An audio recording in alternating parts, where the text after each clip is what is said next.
আমি তো বুঝতেই পারি না যে এখন ঘুম আমার এত কোথায় থেকে আসে, ঘুম ভাঙতেই চায় না দেখি। আজকে এতটা লেট হয়ে গেছে যে আমি আর ব্রেকফাস্ট করারও সেরমভাবে টাইম পাইনি, নাকে মুখে খেয়েই বেরিয়ে পড়েছি কাজে যাওয়ার জন্যে। যেখানে আমি কাজে যাই সেখানে আমি গল্প করে মজা করেই কাটিয়ে দিই, মনেই হয় না যে কাজের জায়গায় এসছি বলে। আর একটা জিনিস দেখাচ্ছি দাঁড়াও তোমাদের, আগে তো বাবা অন্য জায়গায় গিয়ে বসে থাকতো আমি সেন্টারে আসলে, কিন্তু এখন তো আমাদের নতুন সেন্টার দিয়ে দিয়েছে, তাই এখানেই বাবা দেখি বসে থাকছে। আর আমি যেদিন সেন্টারে আসি সেদিন তো বাবার পারলে কোথাও কাজে যাওয়া হয়ই না, তাই বসে বসে এখানেই কাজ করছিল। আর আমার যেখানে সেন্টার না সেখানে তার পিছনেই একটা বড় ফরেস্টটার আমার ঠিকঠাকভাবে নাম জানা নেই, জানলে আমি বলবো নি। যাই হোক, কাজের থেকে তো বেরিয়ে পড়লাম বাড়ি যাওয়ার জন্যে। তো বাড়িতে এসেই ফার্স্টেই আমি আখের রস খেয়েছি, কারণ আজকে ভালোই গরম দিচ্ছিল, মানে একটা ভ্যাপসা গরম দিচ্ছিল আর কি। তারপরে আমার আর আমার বাবার মনে হলো যে না, শশার স্যালাডটা খাওয়া দরকার পেটটা ঠান্ডা রাখার জন্য। এমনি আমরা বাদবাকি তেল মশলা জাতীয় যা খাবার খাই,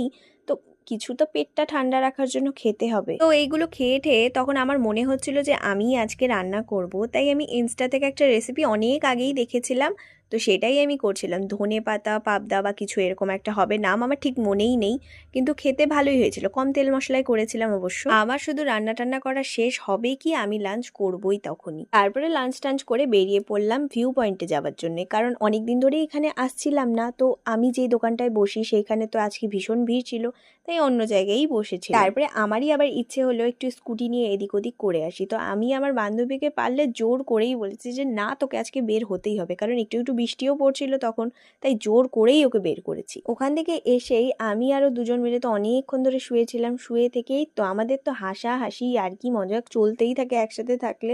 আর তো কোনো ভিডিও ক্লিপ নিইনি। তো আজকের ভিডিওটা এইটুকুই, স্টে টিউন, পরের ব্লগে আবার দেখা হচ্ছে, টাটা।